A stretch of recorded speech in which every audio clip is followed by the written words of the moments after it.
Illegal wildlife trade is often thought of as a problem of Africa or Asia and brings to mind images of poached elephants or tigers or rhinos.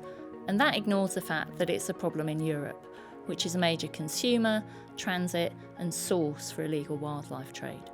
The Beastly Business Project is focused upon illegal wildlife trade in Europe, looking at European brown bears, songbirds and European eels.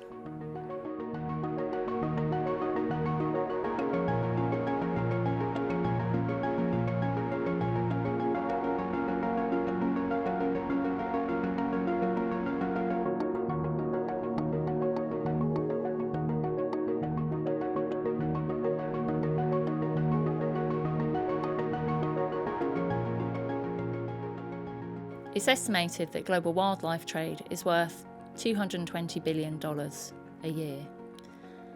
The value of illegal wildlife trade is much harder to estimate, but is thought to range somewhere between $7 to $23 billion per year.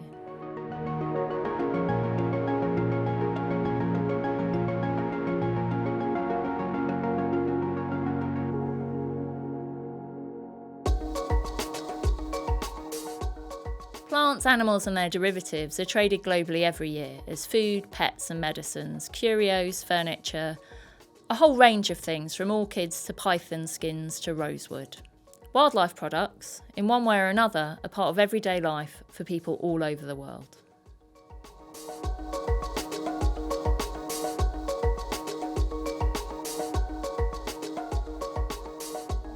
There are three important elements to a green-collar crime approach.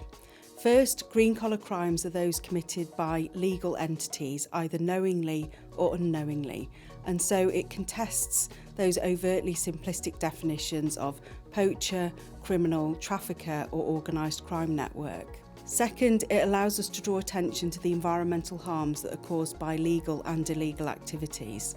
Those might include transport and shipping companies, restaurants, or also by government failure to manage or control fishing and hunting. Third, it allows us to draw attention to the important issue of animal welfare in both legal and illegal trades. Significant harms can be caused to animals in the process of trapping, hunting, shipping, storage and housing. So what do we need to do? First, we need to focus on the role of legal entities, including businesses and governments. Second, we need to draw attention to the real harms that are caused to wildlife in both legal and illegal wildlife trade. Third, we need to focus on high welfare standards in the legal trade when animals are captured, transported and housed.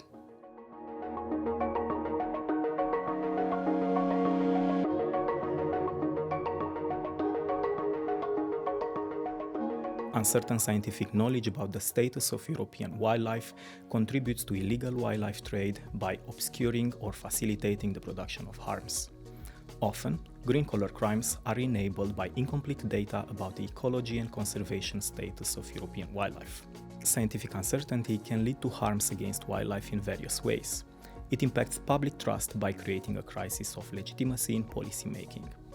Traditional monitoring techniques are often inadequate for complex conservation objectives. For example, brown bear has been managed as a game species, so data such as ecological status and population dynamics have rarely been reported in countries like Romania or Slovakia. Inaccurate data about species status can have a long-term impact on species conservation and protection. Policymakers should aim to adopt a precautionary principle approach to reduce the potential of environmental harms. They should allocate funding for the development and implementation of uniform monitoring and reporting technologies.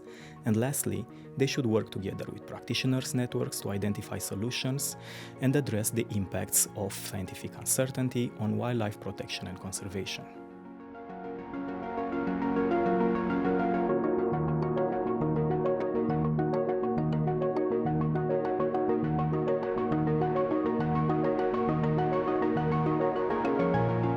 Europe is the largest import market for CITES-regulated wildlife, which demonstrates the scale of demand from European consumers.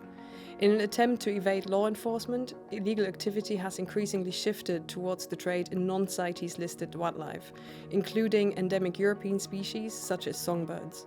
This is problematic because current policy responses do not adequately capture the demand from European consumers for European wildlife.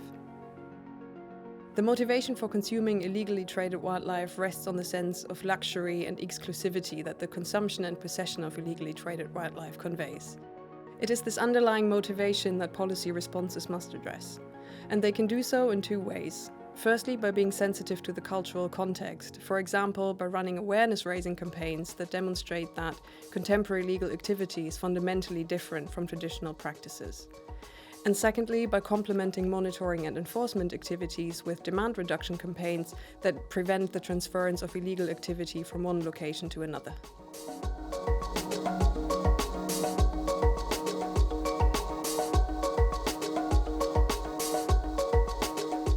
It's really important to recognise that our perceptions of wildlife play a crucial role in conservation action.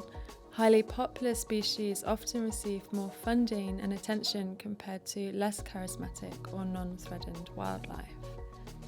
We see this within the Beastly Business Project. European brown bears are a conservation icon. They're endlessly marketable, but this appeal also drives illegal hunting.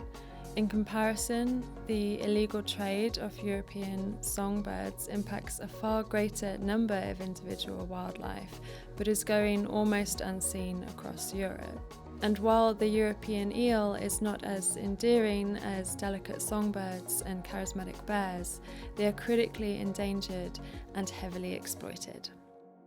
If we are to address the biodiversity crisis, policy and conservation action needs to move away from market and emotionally driven responses.